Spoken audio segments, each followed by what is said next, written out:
Shadow Crow and Disco Dog Part 2. This is part 2 in a series of where I'm unraveling the egregores of the current empire patriarchal regime.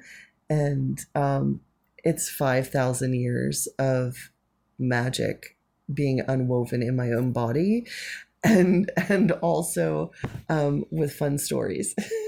so so um so in my research, when I was researching magic of my ancestors, of course I came upon runes because runes are the most powerful tools of the Germanic people. And so I studied in rune schools and I read how the rune forms, what we know of what the elder and younger Futhark come from, is that they were symbols of language created to resemble Proto-Germanic language. So the original Elder Futhark was first utilized around 500 AD, and it was in southern Germany, and it was an approximation of the phonetic structure of Proto-Germanic. And then after Proto-Germanic went through some shifts, and a lot of the Teutonic people, namely a lot of the pagans, because of the Christian invasions from the south, a lot of the pagans in Germany migrated north into Denmark and Sweden, and they took with them rune magic and the understanding of what runes were, and I'll explain that also. And they took in rune magic, and they ended up they ended up changing the phonetic structure of runes, and as well the poetic structure, because each symbol, each rune has a meaning. It has a phonetic connection, like what sound it makes, also what sort of structure it is in the language, how it's used, and also what is its spiritual meaning. Those actually changed as well. So the elder Futhark meaning and the younger Futhark meaning are completely different, because they changed. There was a change in language structure.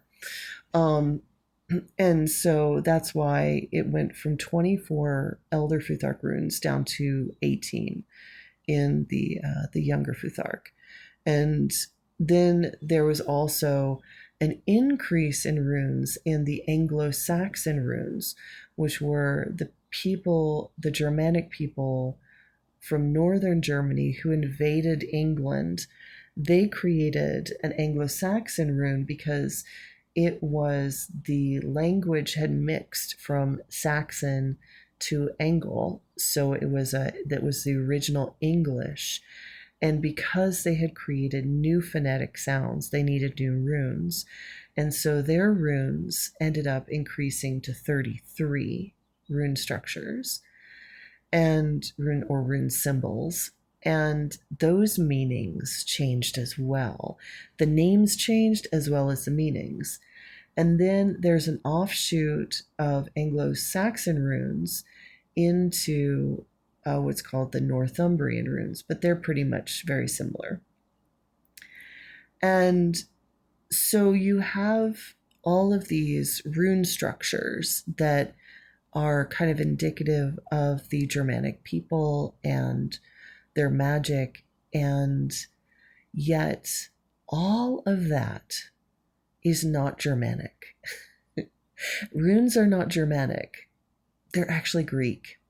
And that's the hard pill to swallow as a Germanic witch, is that as much as I love the runes, they were a system that came from the Greek structure, and originally came from the Proto-Indo-European Empire.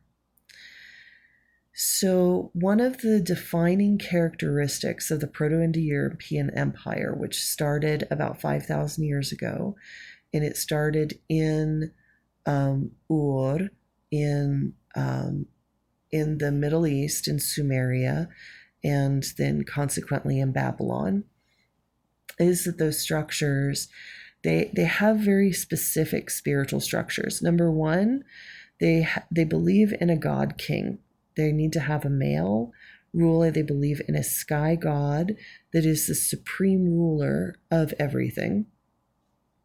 They believe in patriarchy, that men are stronger in might, that women need to be owned and subservient to men.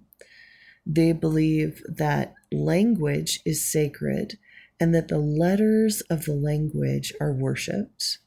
So in all Proto-Indo-European cultures, the actual language, the written language itself, was worshipped.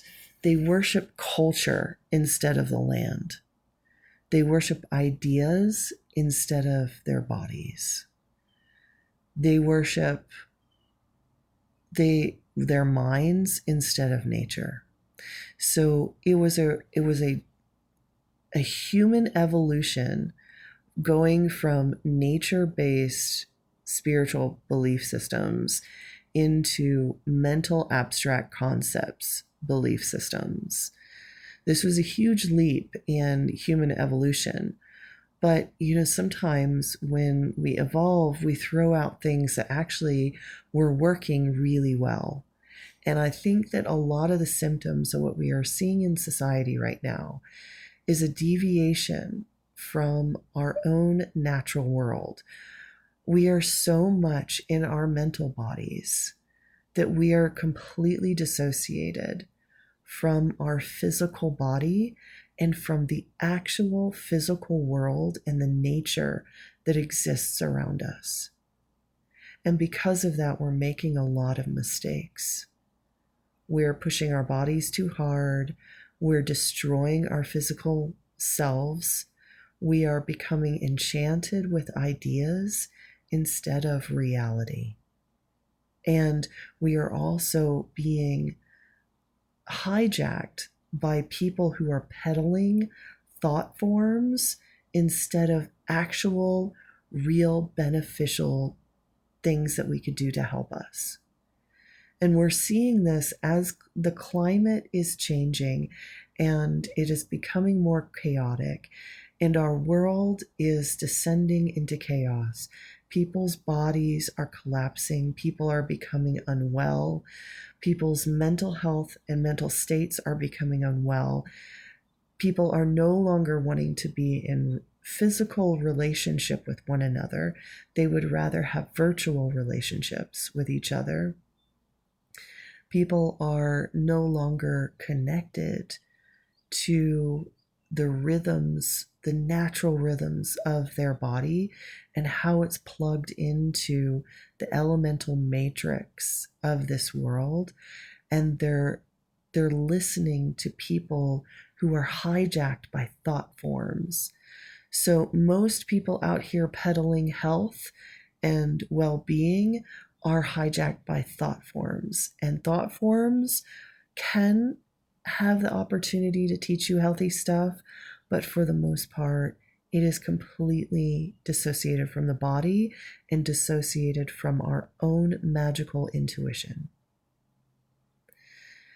And I'm seeing this in my research. I'm seeing this systematic invasion of my own people, the Germanic people, invasion after invasion of where the worship of the land, the stones, the trees, the elves, the dwarves that mine the minerals below, the giants who tend the forests and protect them, the ancestors who live in our bones and our blood, who cry out to us from our own body and speak to us in our dreams.